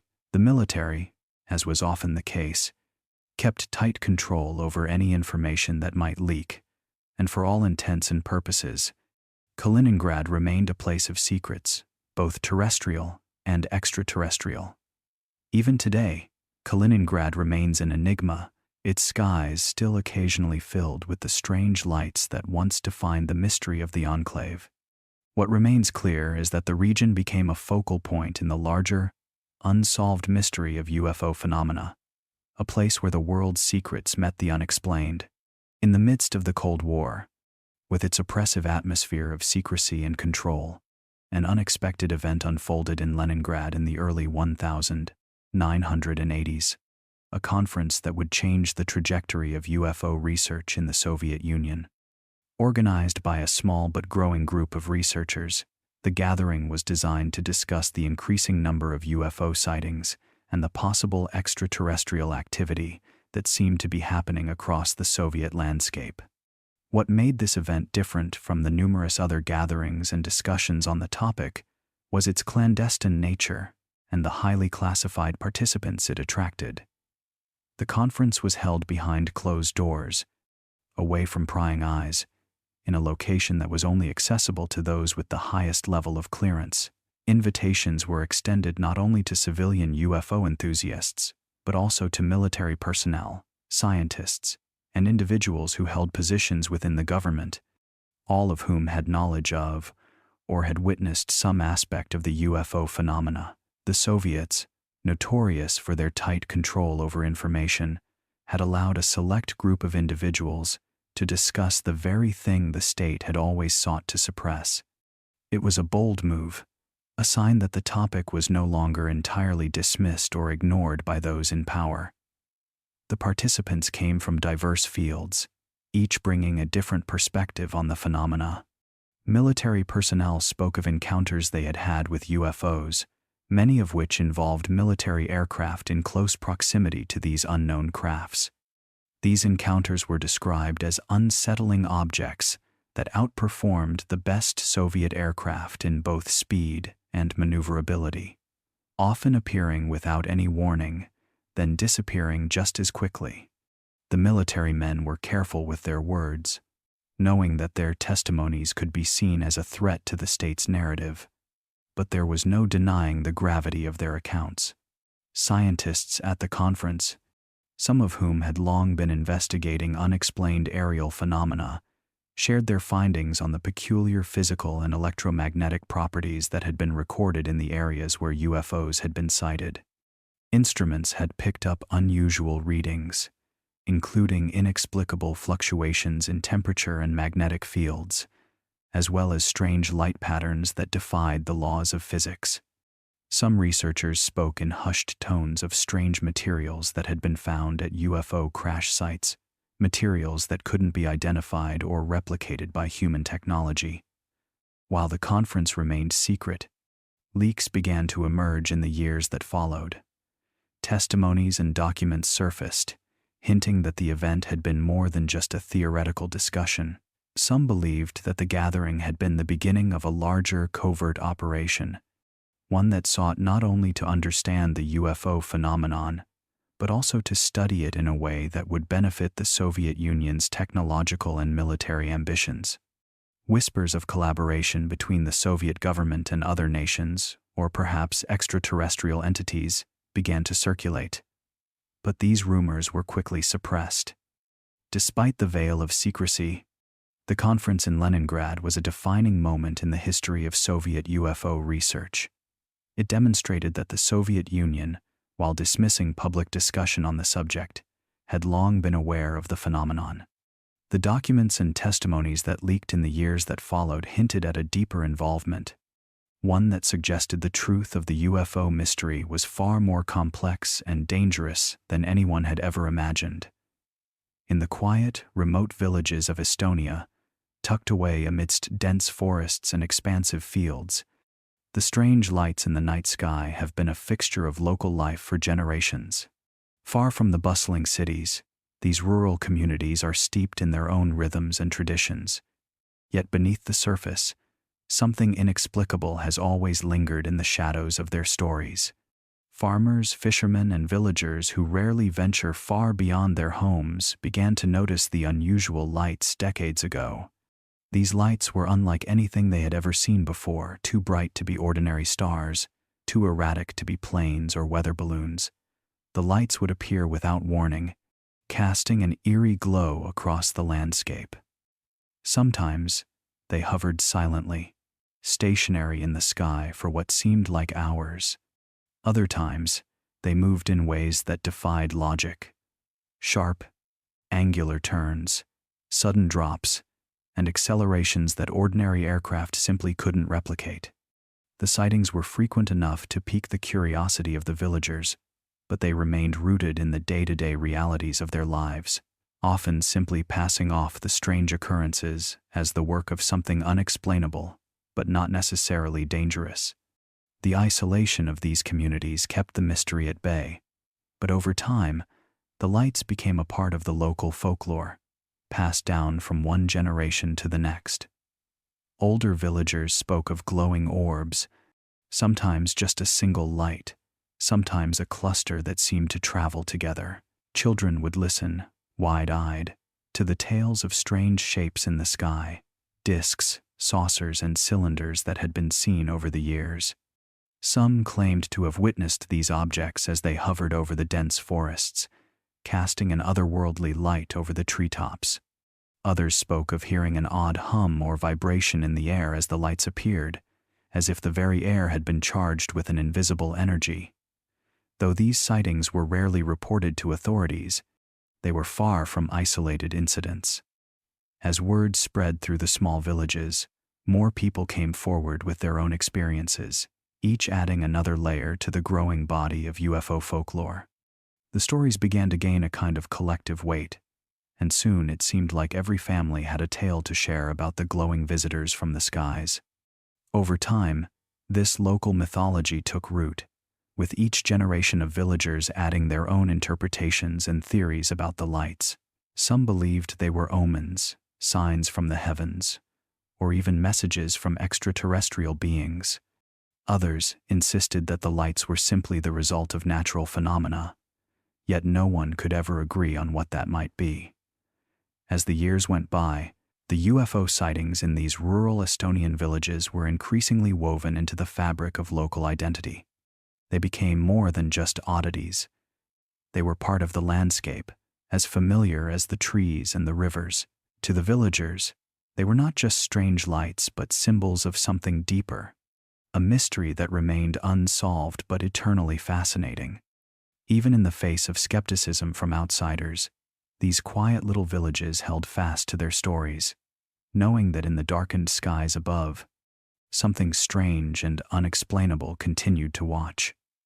In the years following the surge of UFO sightings across Russia and Estonia, whispers began to surface that suggested the government was taking a very active role in suppressing these reports. While the public was largely kept in the dark, documents from unofficial sources started to leak, hinting at a much deeper level of interest by Soviet authorities in extraterrestrial phenomena. These leaks, though sparse, painted a picture of a systematic effort to control the flow of information surrounding the unexplained events that had captivated local communities for decades. In both Russia and Estonia, it became clear that the government was not merely dismissing UFO sightings as hoaxes or misidentifications. Instead, authorities seemed intent on silencing those who dared to speak out. Reports of strange lights in the sky, bizarre encounters with unidentified flying objects, and even the occasional claim of alien contact were systematically buried under layers of bureaucracy, often attributed to military or scientific misadventures.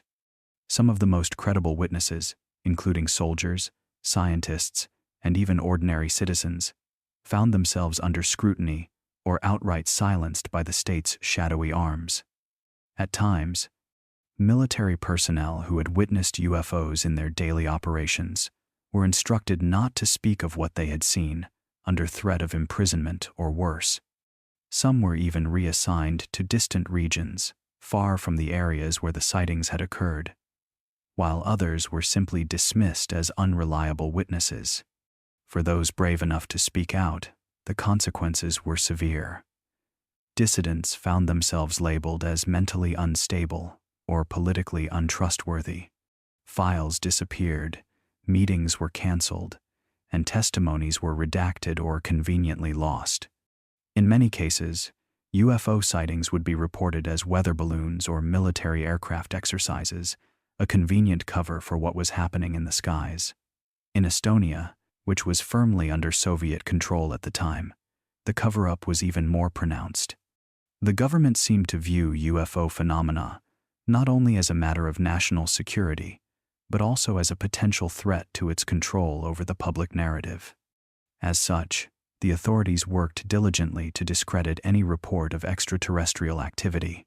They framed the issue not as a matter of curiosity or scientific exploration, but as a matter of state secrecy. Any attempt to explore or discuss UFOs outside of the official line was met with suspicion and disdain. As the years wore on, and with the collapse of the Soviet Union looming on the horizon, it became increasingly difficult to maintain the wall of silence. The opening up of borders and the loosening of government controls allowed some previously classified documents to come to light. What these documents revealed was not just a deep interest by the Soviet government in UFO activity, but also an active, orchestrated effort to suppress the truth. The true extent of UFO sightings and encounters in Russia and Estonia was far greater than anyone had imagined, and the Soviet government had gone to great lengths to ensure the public would never know.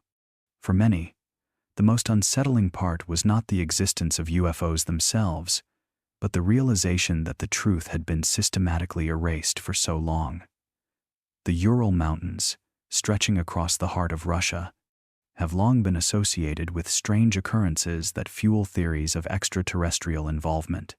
The dense forests, rugged terrain, and the mountains' remote isolation have made it a haven for UFO enthusiasts and researchers who believe that this region is an epicenter for unexplained phenomena. For years, the Ural Mountains have served as a backdrop for eerie encounters, from strange lights flickering in the night sky to mysterious, unidentifiable objects spotted by locals and travelers alike. One of the most notable features of the Ural Mountains is their sheer inaccessibility. This vast, untamed stretch of land, with its high altitudes and deep valleys, has been largely untouched by urbanization, making it the perfect location for unusual phenomena to go unnoticed or unreported. Locals have long passed down stories of mysterious lights hovering above the peaks, strange sounds reverberating through the night, and even sightings of strange objects darting across the sky at speeds impossible for any known aircraft. The remoteness of the region, coupled with its chilling atmosphere, only adds to the belief that UFOs may be drawn to the area, hidden away from the prying eyes of the public. In the early days of UFO sightings, many reports from the Ural region went unnoticed or were dismissed as the product of overactive imaginations. However, over time, the frequency of these incidents increased, with more and more individuals from various walks of life coming forward with eerily similar experiences. Some claimed to have witnessed flashes of light that appeared out of nowhere, shooting across the sky before vanishing without a trace. Others reported seeing strange, glowing orbs that would hover above the treetops for hours before suddenly darting off at impossible speeds. What sets the Ural Mountains apart, however, is the area's long history of unexplained disappearances and mysterious occurrences. In the 1950s, the Soviet government became increasingly concerned with these reports, especially after a group of researchers, led by a prominent scientist, disappeared under strange circumstances while investigating UFO sightings in the region. Their bodies were never found, and their research files were mysteriously erased, deepening the intrigue surrounding the Ural Mountains. Some believe the area holds secrets far beyond the scope of what has been publicly acknowledged, suggesting that the Ural region might be the site of secret government operations or hidden extraterrestrial bases. Even today, the mystery persists. Researchers continue to gather accounts of UFO sightings in the area, with some claiming that the mountains are home to unexplained magnetic anomalies, strange energy fields, and other inexplicable occurrences. As satellite technology improves, more and more footage emerges from the region, showing strange lights and unidentified flying objects darting across the sky. Despite the passage of time, the Ural Mountains remain an enigmatic location, a place where the line between fact and speculation blurs, leaving many to wonder if the truth has yet to be uncovered. Whether these strange events are the result of extraterrestrial activity, government experiments, or something else entirely, the mystery of the Ural Mountains continues to captivate those brave enough to seek answers. In the harsh, unforgiving landscape of Siberia, nestled in a remote village far from the nearest city, an unsettling series of events unfolded that would spark both fear and intrigue for years to come. The locals of this quiet village, known for their isolation and closeness to nature, began reporting strange occurrences that left them baffled and fearful. Unexplained lights hovered above the forests late at night, casting eerie glows across the snow-covered earth. These lights, initially dismissed as weather phenomena or misidentifications, soon proved to be something far more disturbing. Over the course of several weeks, the sightings grew in frequency and intensity. Villagers spoke of bright, pulsating objects darting across the sky, performing erratic maneuvers that no known aircraft could match. These lights didn't simply hover, they seemed to land, sometimes just above the treetops or on the distant horizon, where they lingered for hours before disappearing into the night. But it was not just the lights that caught the attention of the villagers. As these strange objects appeared more frequently, the community began to notice an alarming trend. A mysterious illness began to spread among them. At first, the symptoms seemed innocuous: headaches, dizziness, and general fatigue. But as time went on, more serious health problems surfaced. People complained of nausea, skin rashes, and unexplained pain, while some experienced fainting spells or severe nausea that would last for days. Within weeks, the local doctor, unable to find a clear diagnosis, sent samples of blood and tissue to a medical facility in the city. The results that came back were both shocking and terrifying: radiation poisoning. The villagers, who had no known exposure to radiation sources, were stunned. They speculated on what could be causing this sudden spike in radiation, and many of them turned their suspicion toward the mysterious lights they had been seeing.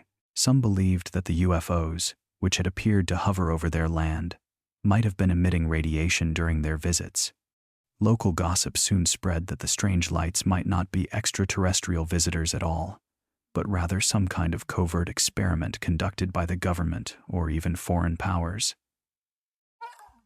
This theory gained traction when strange equipment, including small metallic fragments and strange residue, was discovered in the forest near where the UFOs were said to have landed. The metallic remnants were unlike anything the villagers had ever seen. Some claimed that the material was unlike any known metal, while others suggested that it might have been a byproduct of an alien craft. Regardless of the source, it was clear to many that the UFOs were not merely visitors from another world, but possibly agents of a much darker experiment. The suspicion of government involvement only grew as officials from Moscow quietly arrived in the village, issuing stern warnings to the locals about speaking to outsiders. They dismissed the villagers' claims of UFOs, labeling them as mass hysteria, and conducted their own investigation under the guise of environmental monitoring. However, the symptoms continued to worsen, and rumors spread that the villagers' health problems were linked to radiation exposure from the UFOs. To this day, the Siberian incident remains a chilling enigma. Was it an extraterrestrial visit, or was there something far more sinister behind the strange lights that descended on this remote village? As the world entered the new millennium, the internet began to reshape the way people interacted with information. The rise of digital communication platforms and satellite technology provided unprecedented access to real-time data and global connectivity. For many, this new era brought with it a renewed interest in unexplained phenomena, particularly UFO sightings. In Russia and Estonia, This surge in technological advancement marked the beginning of a fresh wave of UFO reports, reigniting public fascination with the unknown. It all started in the early 2000s when isolated sightings from rural areas in both countries began to surface on online forums and social media. These were no longer just stories shared over a cup of tea in a small village. They were detailed accounts, complete with photos and videos, posted for the world to see. The power of the internet allowed individuals from distant corners of Russia and Estonia to connect, share their experiences, and compare notes. It wasn't just hearsay anymore, it was documented, visual, and indisputable in many cases. The resurgence of UFO sightings during this time was largely attributed to the increased accessibility of technology. Digital cameras, smartphones, and the advent of social media platforms, such as YouTube, provided a new way for people to capture the strange phenomena they encountered. In Russia, many of these reports came from remote regions, such as the Ural Mountains and Siberia, where the isolation of the land provided the perfect cover for inexplicable occurrences. In Estonia, sightings were concentrated in the northern and eastern parts of the country, near the Russian border. These areas, rich with forests and vast, empty spaces, became the backdrop for many chilling stories. What set this new wave of UFO sightings apart was not just the documentation but the broader conversations they sparked. As more individuals shared their stories, a vibrant online community formed, dedicated to exploring the mysteries of the skies. Enthusiasts and researchers from around the world began to take notice, analyzing the footage, photographs, and testimonies that poured in from across Eastern Europe. Some speculated that the resurgence of sightings was linked to the world's growing reliance on surveillance technology and satellite imagery. As these tools became more advanced, so too did the ability to track and analyze UFO activity. Yet, the sightings remained elusive. Clear footage or undeniable evidence continued to be scarce. Skeptics often dismissed these reports as the result of camera glitches or optical illusions. But for many believers, this resurgence was proof that the UFO phenomenon was not just a relic of the past. It was alive, well, and more active than ever. The discussion surrounding these sightings reached new heights, with debates about government cover-ups, extraterrestrial visitation, and the role of technology in capturing the truth taking center stage. By the mid-2000s, the growing online presence of UFO enthusiasts led to new public interest in both Russia and Estonia. Documentaries, books, and even news reports focused on the revival of UFO encounters, all pointing to the fact that this was no longer just a fringe belief. In the age of the internet, the UFO phenomenon had once again become a topic of widespread intrigue. The world was watching, but still, the skies remained silent. In the 21st century, as the world grappled with the resurgence of political tensions between Russia and the West, a new wave of UFO sightings began to surface. The global landscape was marked by a sense of uncertainty and a renewed Cold War-like atmosphere. The 2000s saw Russia's assertiveness grow on the world stage, while the West, particularly the United States and European nations, began to rethink their stance on Russian influence. During this time, reports of UFO sightings in both Russia and neighboring regions began to emerge with startling frequency, prompting some to speculate that these incidents might be tied to the shifting geopolitics of the era. The UFO sightings, scattered across remote parts of Russia and Estonia, appeared to align with rising tensions. Some enthusiasts and conspiracy theorists began to draw parallels between these unusual phenomena and the emerging political unrest. In the midst of rising international friction, the idea of UFOs playing a role in monitoring military movements or geopolitical shifts became a topic of intense debate. Some believed these sightings were not random. They were, in fact, strategically timed to coincide with military exercises, political summits, and moments of heightened global tension. As Russia sought to reassert its dominance in the global arena, many in the UFO community saw the timing of these sightings as significant. Were these UFOs visitors observing the shifting power dynamics? Or were they part of a more complex narrative, where extraterrestrial forces were responding to humanity's political drama? This new line of thought echoed the theories of previous decades, in which UFOs were often seen as more than just an unexplained phenomenon. They were seen as observers, perhaps even manipulators, of earthly affairs. The growing number of sightings during this period was unlike anything seen in decades. Cities like Moscow, St. Petersburg, and Tallinn became focal points of these encounters. Bright lights in the night sky, erratic flight patterns, and unexplained movements were captured on video and shared across the internet. Social media platforms became the new grounds for UFO enthusiasts to exchange ideas and connect dots, while mainstream media in both Russia and the West began to take notice of the increasing frequency of these sightings.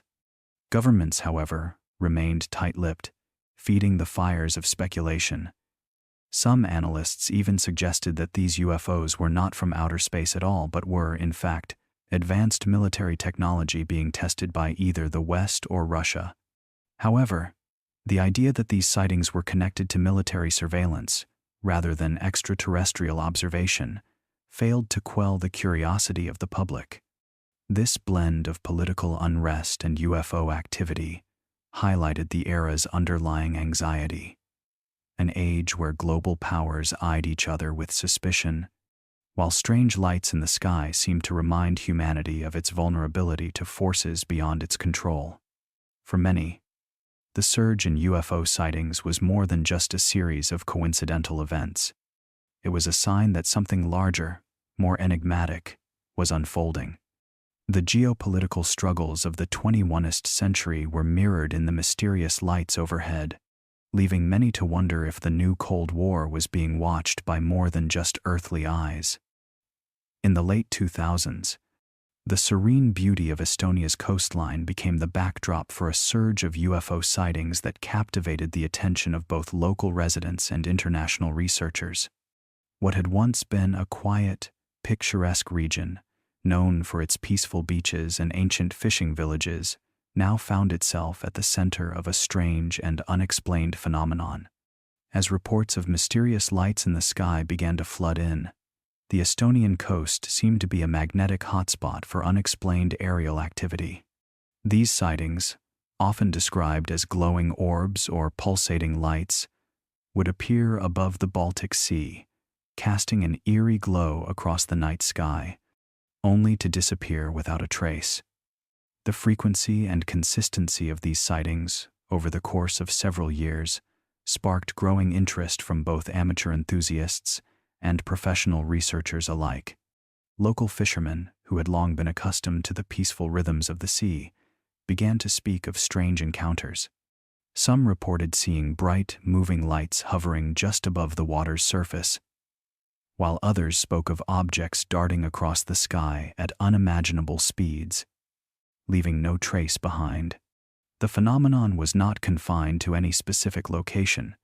It seemed to occur sporadically across the vast stretch of coastline, from the secluded islands in the west to the urbanized shores near the capital, Tallinn. As the sightings increased, so did the level of investigation. A joint effort from Estonian and Russian researchers began to take shape, with both nations eager to understand what was happening along the coastline. While some officials initially dismissed the sightings as nothing more than fishing boats or weather balloons misidentified by overactive imaginations, a growing body of evidence suggested otherwise.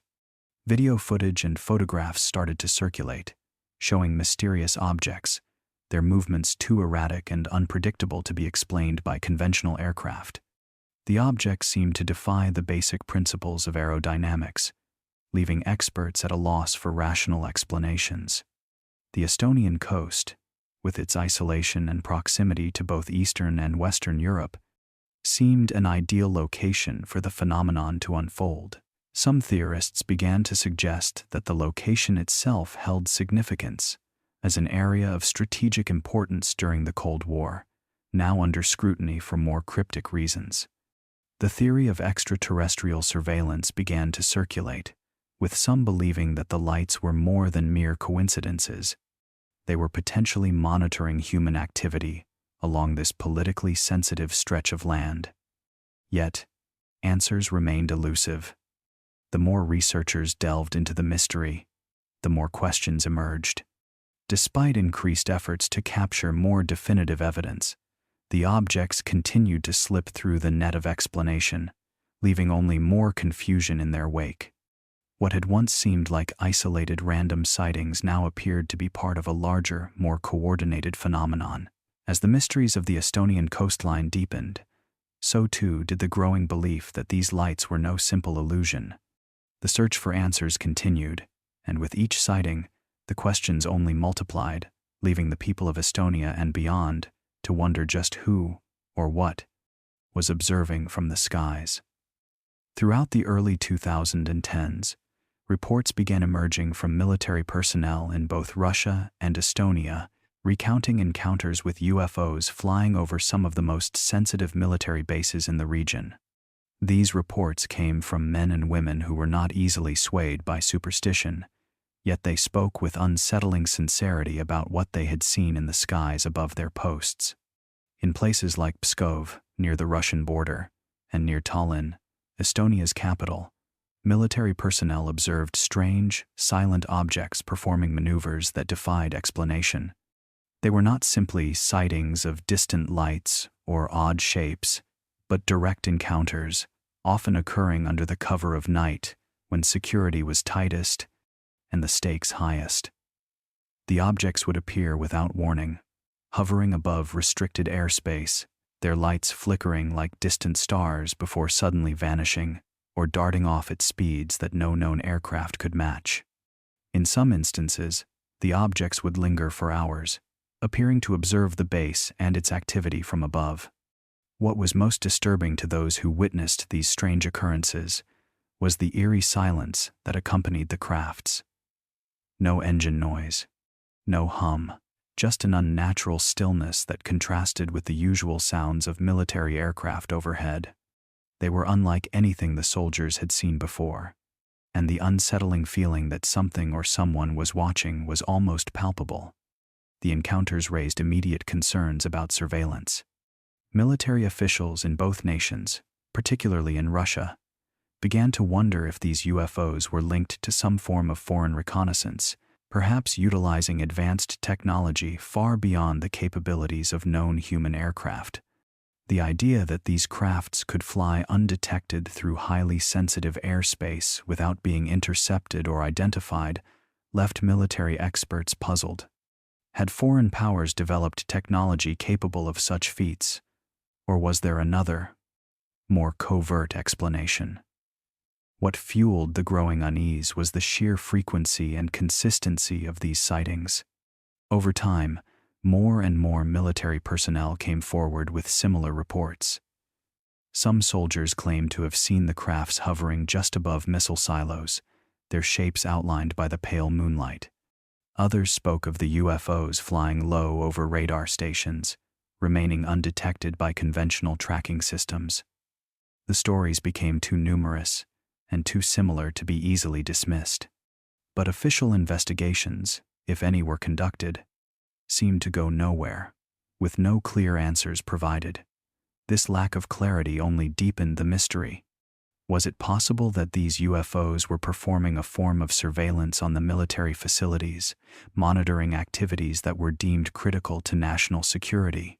Or were these encounters something more complex, something beyond earthly understanding? As the sightings continued, one question remained at the forefront of everyone's mind. Who or what was silently watching the military, and for what purpose? The uncertainty hung in the air like a thick fog, as soldiers and officials alike could only guess at the true nature of the silent watchers that hovered above them in the night. As the 21st century unfolded, the mystery of UFOs in Russia and Estonia seemed to only deepen. with numerous cases remaining unsolved.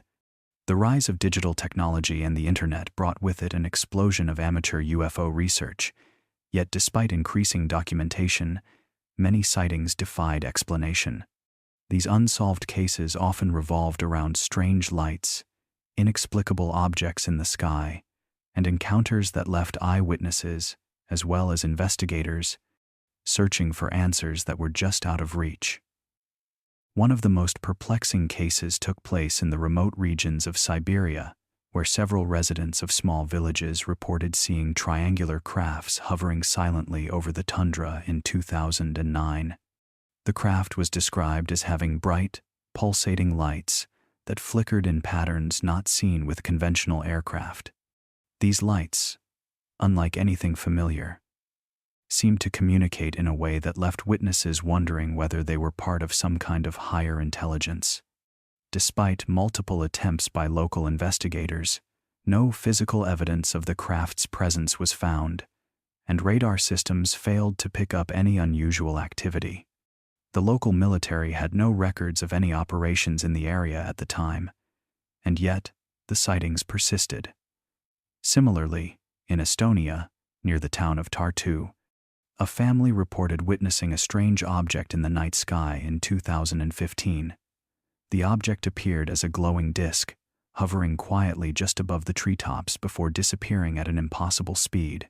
What made the case even more troubling was that the family was not alone. Several other residents of the small town claimed to have seen the same thing, yet when questioned, they were unable to provide any concrete details. Local authorities, too, dismissed the case, attributing the sightings to weather phenomena or military tests.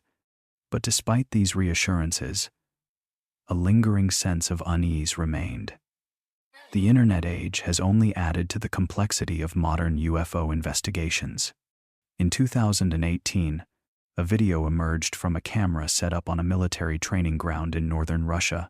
The video appeared to show an unidentified flying object darting across the sky at extraordinary speeds, performing maneuvers that defied physics. The video quickly went viral, but experts could not agree on its authenticity. Some claimed it was a high-tech drone or military aircraft performing maneuvers too sophisticated for the public to know. Others believed it was a genuine encounter with something not of this world. Despite the flood of digital evidence, many of these sightings remain inconclusive, buried under layers of skepticism and conflicting interpretations. With each passing year, more and more cases emerge, but fewer are solved. Investigators are left with questions and a growing sense that the true nature of these UFOs may never be revealed. The cases from Russia and Estonia serve as a reminder that the UFO phenomenon is not confined to the past. It's very much alive, still hovering over our heads, offering glimpses of something we don't yet understand. The unsolved cases of the 21st century suggest that the mystery may continue to evolve, leaving future generations to chase the truth hidden in the skies. In recent years, the once shrouded mystery of UFOs has slowly begun to emerge from the shadows, as governments around the world, including Russia and Estonia, have started to release previously classified documents. The stories that had long been suppressed are now coming into the public eye. The truth, it seems, is no longer something that can be hidden away, no matter how hard officials may try. With this shift in transparency, the long-held beliefs and mysteries surrounding UFO encounters in these two countries have been brought to the forefront of global discussion.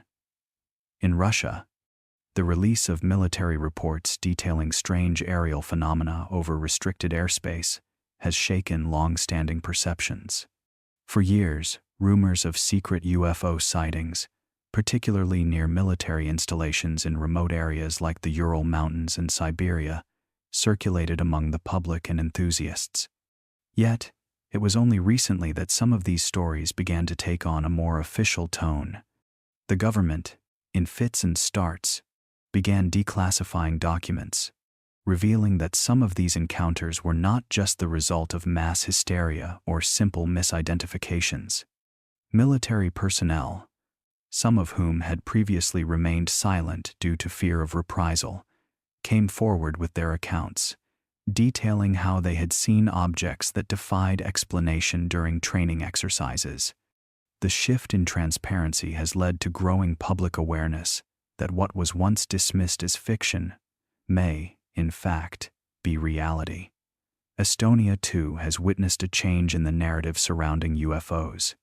For decades, stories of glowing lights over the Baltic Sea and mysterious crafts near the Estonian-Russian border were confined to local folklore.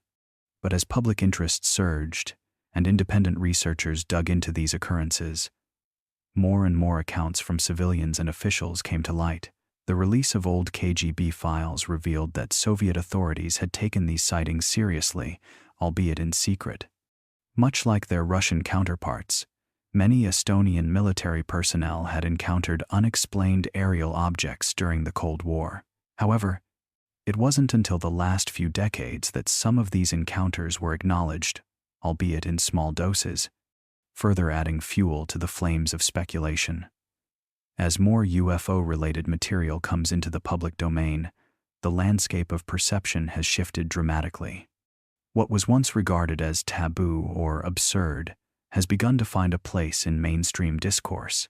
Public attitudes have transformed, and rather than dismissing these strange phenomena as the product of overactive imaginations or deliberate misinformation, many people are beginning to accept the possibility that something extraordinary has been happening for decades.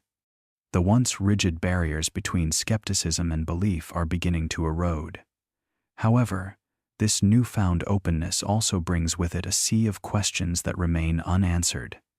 Governments may have opened the door to these stories, but they have not yet unlocked the full truth.